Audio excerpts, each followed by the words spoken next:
اقسم بالله يا جماعه ما عدت فاهم اي حاجه خالص. حد يفهمني كده، الزمالك مش كان كسبان 2-0 يا جماعه؟ المصري النهارده بيخسر ازاي 3-2؟ اي فريق يتمنى سيناريو المباراه يبدا بتسجيل هدف مبكر في اول 10 دقائق من المباراه.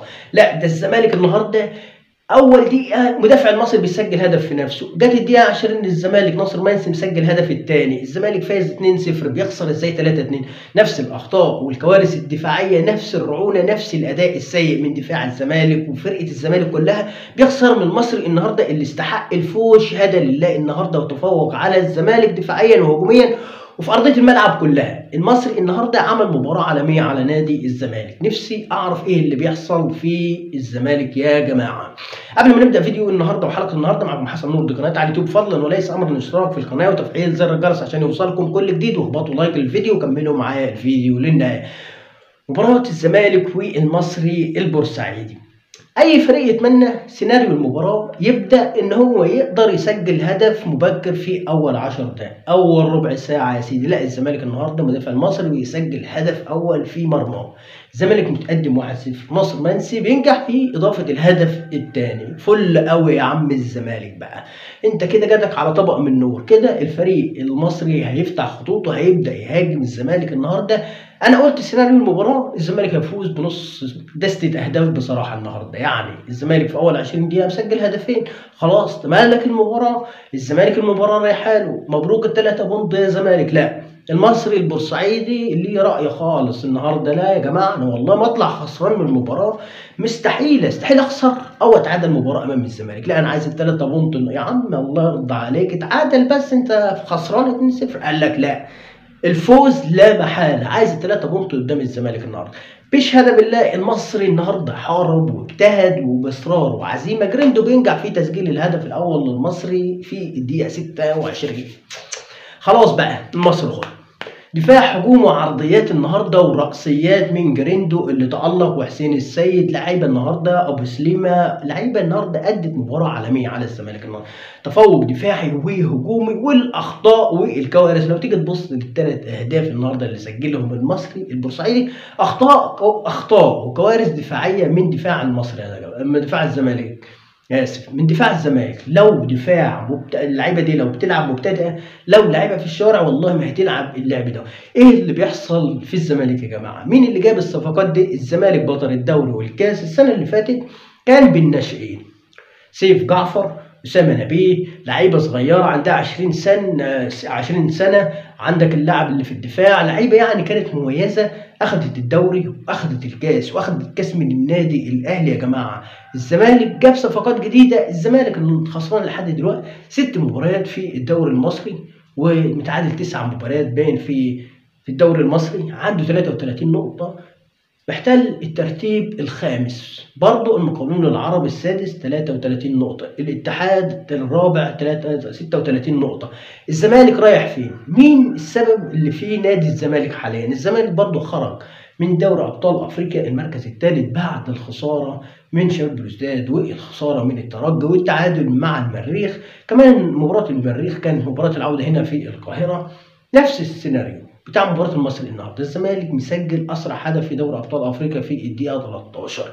الزمالك بعدها لحد الدقيقة 65 الزمالك خسران 3-2 على ارضه وسط جماهيره من المريخ السوداني، لولا تألق ناصر منسي، واستطاع تسجيل هدفين الثالث والرابع. وناصر منسي كده دخل التاريخ ومسجل هاتريك امام المريخ السوداني في دوري ابطال افريقيا. الزمالك قدر يطلع فايز 4-3 على المريخ السوداني. نفس النهارده انا فاز 2-0. الاخطاء الكوارث الدفاعيه في اليوم، يعني انا شايف ان المدير الجديد لنادي الزمالك جاي يتولى مهمه التدريب بكره، فانت محتاج ان انت تحفز المدير الفني اللي جاي ان هو جاي يدرب فريق كبير، فريق محترم، اداؤه ممتاز في الملعب. العب واجتهد واجي على نفسي بالزياده شويه، لكن بنفس الاخطاء ونفس الرعونه. فين حسام عبد المجيد؟ فين اللعيبه اللي ادت؟ انا اتخلى عن اللعيبه اللي جابت لي الدوري وجابت لي الكاس وخلت للزمالك شكل ومنظر في الملعب، واخدوا الدوري والكاس من النادي الاهلي اللي كان فرق 11 بونت بين الاهلي في الصداره، فارق 11 بونت عن الزمالك. لا الزمالك تألق، عمل نتائج كويسه السنه اللي فاتت، وقدر ياخد الدوري من الاهلي وقدر ياخد الكاس من الاهلي. انا راجل اهلاوي وبشجع النادي الاهلي، لكن زعلان على اللي بيحصل للزمالك. الزمالك ده فريق التاني في مصر بعد النادي الاهلي. الزمالك لو ما نافسش النادي الاهلي، مين اللي هينافس النادي الاهلي؟ مش هيكون للدوري المصري طعم.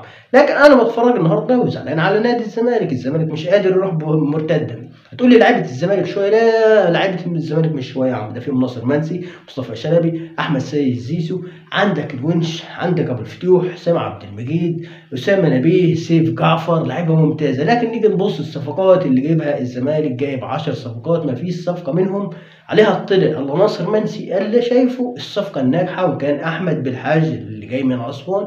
فايه اللي بيحصل في الزمالك؟ انا مش عارف ايه اللي بيحصل. لكن المصري النهارده بصراحه ما استسلمش امام الزمالك، فريق خسران 2-0 وبيلعب وبيهاجم وبيجتهد، وطبعا لكل مجتهد نصيب.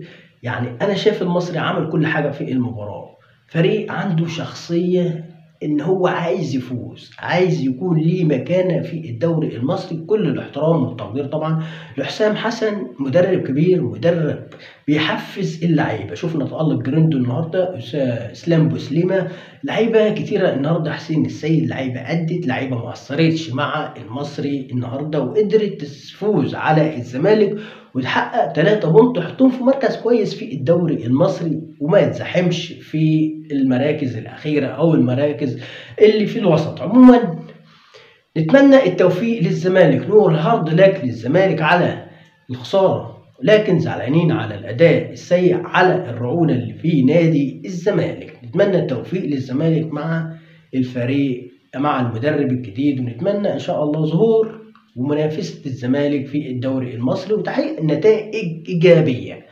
الزمالك لما يكون فايق، والاهلي فايق، والاسماعيلي فايق، وبيراميدز فايق، وفيوتشر فايق، والمصري فايق، وغزل المحله فايق، هنشوف للدوري المصري شكل تاني. احنا عايزين متعه كرويه في الدوري المصري، ويكون دوري قوي. الوصل اللي هنا حط لايك يا جماعه، حطوا لنا اللايك، خشوا اشتركوا في القناه وفعلوا زر الجرس. الخصم المتوقع للنادي الاهلي طبعا قرعه دوري الابطال افريقيا النهارده، الرجاء، الترجي، الوداد، دول المنافسين للنادي الاهلي اللي تصدروا المجموعات بتاعتهم. طبعا صن داونز كان في مجموعه النادي الاهلي، فصن داونز مش هيلاقي النادي الاهلي، لكن احنا الخصوم بتاعتنا يا الرجاء يا الوداد يا الترجي. عموما انت بتلعب وبتجتهد وبتفوز عشان تحتل صداره المجموعه، عشان يجيلك خصم سهل تلعبه، تيجي تتفاجأ بعد ما لعبت وكسبت واكتسحت وسجلت ورحت وجيت، تلاقي نفسك ايه؟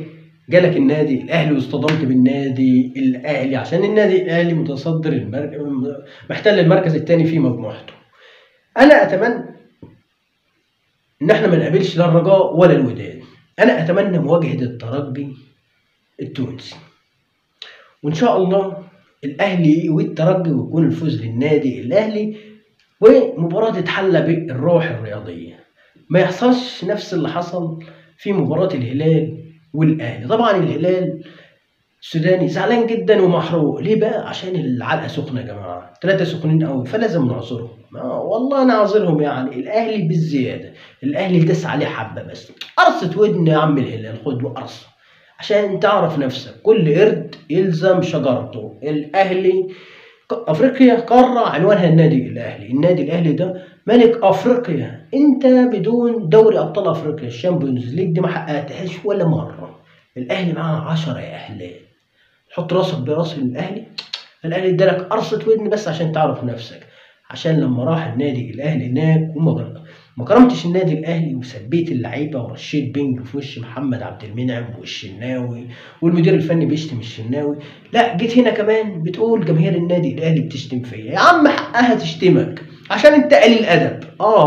معلش انت قليل ادب. لو بتحترم فريقي انا هشيلك فوق دماغي. انت عارف مصر دي بلد الكرم، واي واحد هنا بيجي يتعامل احسن معامله.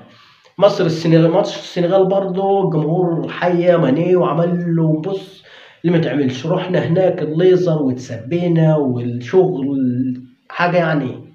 فاحنا نعامل الناس بالمثل، هي دي المعامله عم الهلال.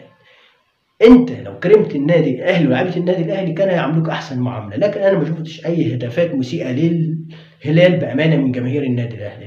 الجماهير جايه فرحانه للنادي الاهلي ومحتفله بالفوز وبتهتف للنادي الاهلي، مش فاضيه ان هي تطلع اي لفظ مسيء للهلال. وعموما احنا في رمضان، غير كده شفنا التجاوزات من لعيبه الهلال بعد انتهاء المباراه والازايز وشفناها في فيديو. فطبعا الاهلي اهلي والفرق اللي في افريقيا حاجة تانية. ونروح بقى لحتة نهائي كأس مصر اللي هيكون يوم 10 أبريل بين الأهلي وبيراميدز. اتحاد الكرة قال لك يا عم احنا هنجيب حكام أجانب، والأهلي قال لك يا عم حكام أجانب ماشي، حكام مصريين ما عنديش أي مشكلة. لا، بيراميدز قال لك لا يا عم تجيبوا حكام وتكون حتى طاقم إيطالي ولا أي حاجة، وأنا هتكلف بمصاريف الحكام كله، من الشاي للقهوة لأكل رايح جاي لحد ما يجوا مصر هنا وياخدوا راتبهم بالزيادة. يا عم بيراميدز يعني وفر العملة الصعبة، وفر فلوسك. انت فرق لحد دلوقتي بتنفق ملايين وما خدتش ولا بطولة واحدة. ده فيوتشر لعب سنة يا راجل حقق بطولة. انت بقالك 3 سنين بتهد وتبني تهد وتبني تهد وتبني وما خدتش ولا بطولة. وفر فلوسك يا عمي. خدت البطولة كان بها، ما اخدتش البطولة وفرت فلوسك وريحت دماغك. عموما ان شاء الله نهائي الكاس بين بيراميدز والاهلي يوم 10/4 اللي جاي ده، وان شاء الله النادي الاهلي بحكام مصريين ما عندناش مشكله، بحكام اجانب ما عندناش مشكله. احنا عارفين امكانياتنا نلعب كره قدم. وفقنا ربنا خدنا البطوله، ما وفقناش ربنا عادي مفيش مشكله. نقول هارد لك، بطولة راحت والبطولات كتيرة جاية وعندنا ياما من البطولات. احنا ما بنعيطش يا جماعة، ونتمنى ان شاء الله فوز الاهلي في نهائي الكأس على بيراميدز. ما تنسوش طبعا بقى اهلاوية مباراة الاهلي وغزل المحلة النهاردة الساعة 9 بالليل بعد الفطار كده. بعد ما تفطر تقعد تشرب كوباية القهوة وكوباية الشاي كده وتتمزج بمباراة الأهلي وغزل المحلة. عموما هو مباراة برشلونة والريال في توقيت مباراة الأهلي وغزل المحلة. عايز تقضيها شوط وشوط مفيش مشكلة، عايز تتفرج شوية وشوية، وإن شاء الله النادي الأهلي هيقدر يحقق الفوز على غزل المحلة. هتكون مباراة كويسة جدا، وهتكون في مباراة صعبة بين الأهلي وغزل المحلة. غزل المحلة فريق لا يستهان به، مركزه كويس في الدوري المصري، طبعا عايز يفوز وياخد 3 بونت او يطلع متعادل مع النادي الاهلي. لكن الفوز مهم جدا للنادي الاهلي قبل لقاء نهائي كاس مصر امام بيراميدز. فالنادي الاهلي محتاج يفوز. النادي الاهلي طالع كده منتعش، روح رياضيه عاليه يا جماعه، روح معنويه مرتفعه، اللعيبه كلها متالقه، بيرستاو، كهربا، حسين الشحات، اللعيبه دي عكس عبد القادر وقفشه اللي بيشوحوا والمارسيل كولر ومعترضين على التغيير كمان. يعني انت قرفنا في الملعب وكرهتنا في الكوره، جبت لنا ضغط وسكر ومعترض على التغيير. يا اخي هات هدف، طيب ذلنا اكسر عنا شويه، هات هدف. طالما انت معترض بتعترض عليه، انت ما بتأديش في الملعب، مفيش اداء لا طعم ولا ريحه. كمان معترض يا اخي. انت هتعمل زي الواحده اللي عارفه تطبخ ولا عارفه تعمل وبقول لك اطبخه كويس، تقول لك ايه مش عاجبك اكلي؟